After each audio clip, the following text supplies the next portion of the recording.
Jung didn't write that as comfort. He wrote it as a warning. He has spent decades watching patients exhaust themselves fighting the very thoughts and feelings they most needed to understand. The fighting didn't make those things smaller. It made them central. It gave them exactly the kind of attention they needed to grow.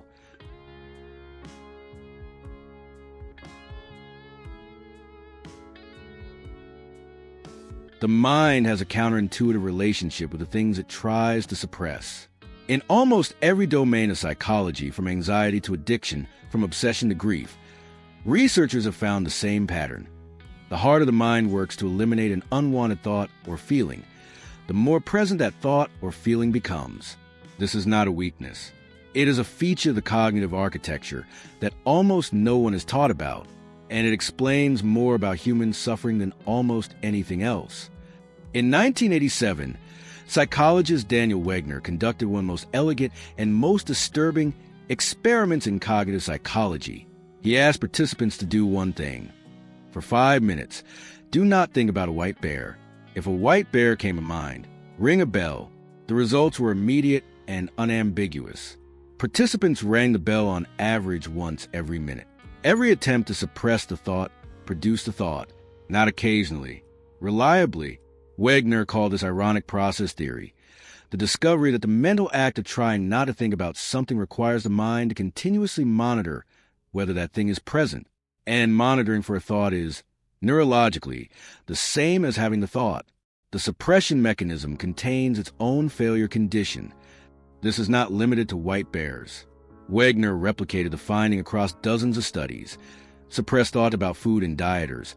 Suppressed thoughts about an ex-partner after a breakup. Suppressed pain catastrophizing in chronic pain patients. In every case, the attempt to suppress produced a rebound effect. The suppressed content returning with greater frequency and greater intensity than if it had simply been allowed to exist. The mind that fights its own content doesn't win. It amplifies. And here is what makes this finding so consequential. The people who suffer most from intrusive thoughts, from anxiety, from obsession, are not those who have the most of these thoughts. Research consistently shows that the frequency of intrusive thoughts is roughly constant across populations. What differs is the response. The person who has a dark thought and moves through it experiences it differently from the person who has the same dark thought and immediately fights it. The thought is the same. The suffering is not. It is manufactured by the resistance. The neuroscience of thought suppression reveals exactly why this happens. When you try to suppress a thought, two systems activate simultaneously. The first is the operating process, the part of the mind that actively tries to generate thoughts about other things. The second is the monitoring process, the part that checks whether the unwanted thought is returned. Under normal cognitive load, the operating process is stronger. Suppression sometimes works. But under stress, exactly the conditions under which people most desperately want to suppress, the operating process weakens while the monitoring process continues at full capacity. The monitor keeps checking. The suppressor fails.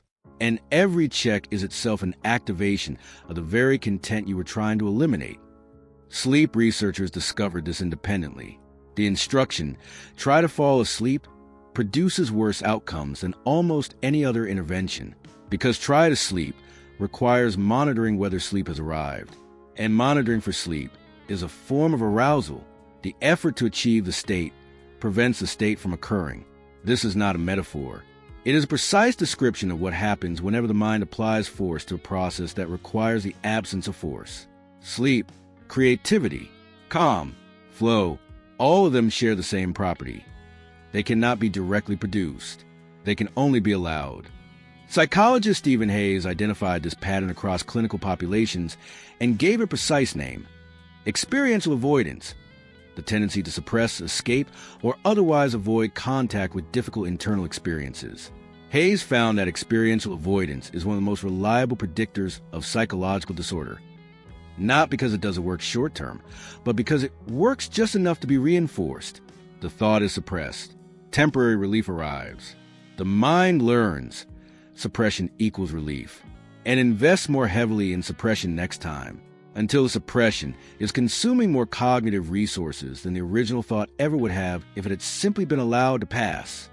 In the 1990s, A group of psychologists working independently across different countries arrived at the same counterintuitive conclusion.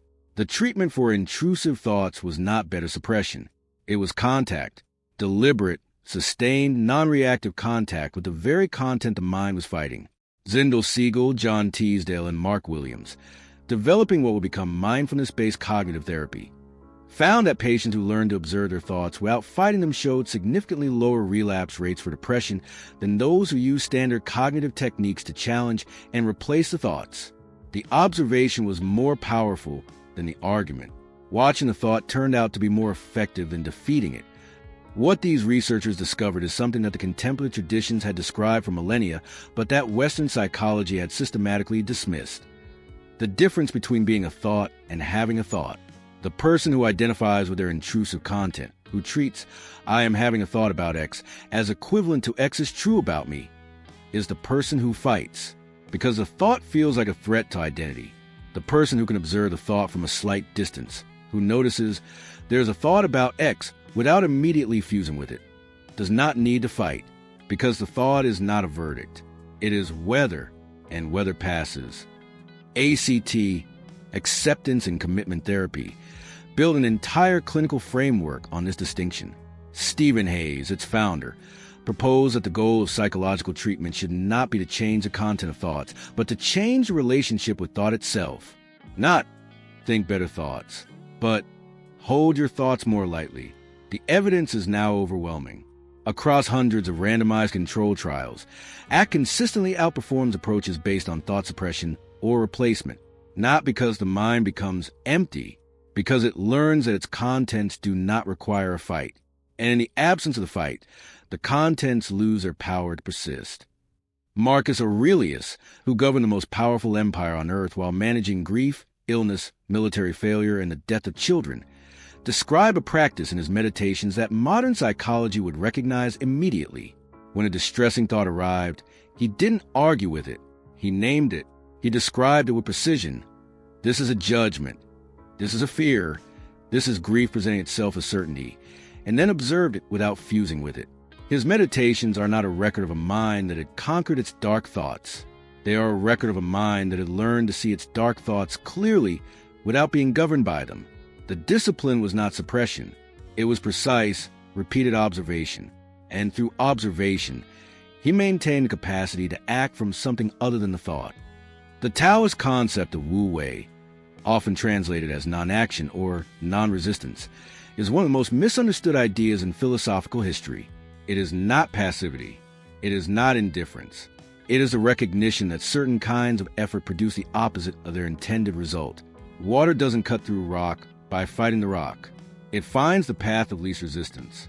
And over time, it reshapes the very thing that seemed immovable. The mind that has learned Wu Wei doesn't stop engaging with difficulty. It stops adding a layer of struggle on top of the difficulty. And in the absence of that layer, the difficulty often resolves itself. Viktor Frankl observed this from inside Auschwitz. He noticed that the prisoners who survived psychologically, not physically, but psychologically, were not the ones who fought their experience most aggressively. They were the ones who found a way to hold the experience without being destroyed by it, who allowed themselves to feel what was happening without adding the secondary suffering of resistance. Frankl didn't call this acceptance in any sentimental sense. He called it the last human freedom, the capacity to choose one's relationship to what cannot be changed, rather than spending that energy on a fight that cannot be won. There is a cost to chronic mental resistance that shows up everywhere except where people look for it. It doesn't show up as a thought they were fighting. It shows up as fatigue, as a kind of cognitive heaviness that makes everything harder: concentration, decision-making, emotional regulation, sleep. The mind that is constantly at war with its own contents is not available for the tasks that require presence. It is occupied, not by the enemy, by the war itself. And the war, unlike the thoughts it targets, is self-sustaining.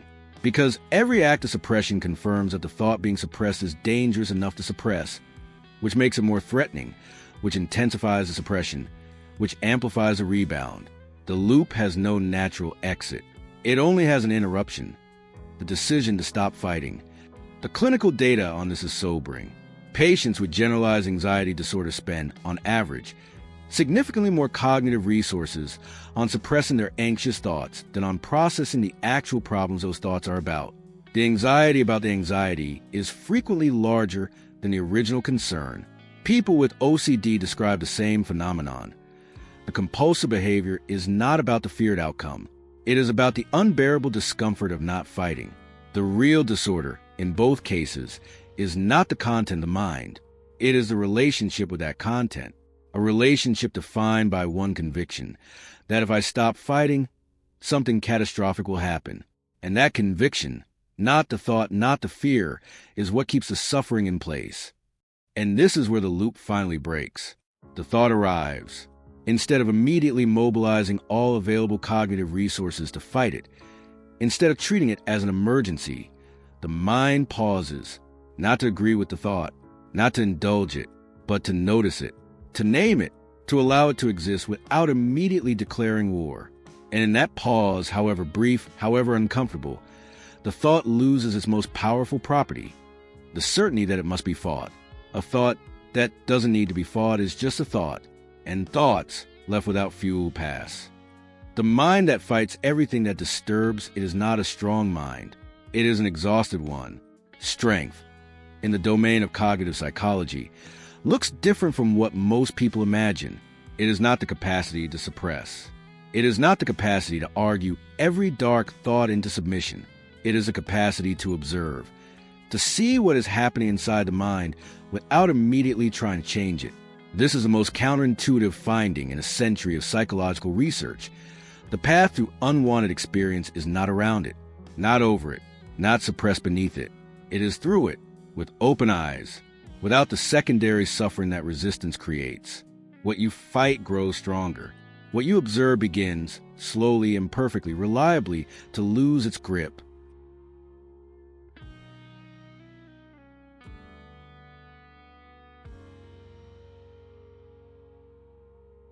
The thought will come. What you do next is the only thing that matters. Inner observer. Observe your mind. Understand reality.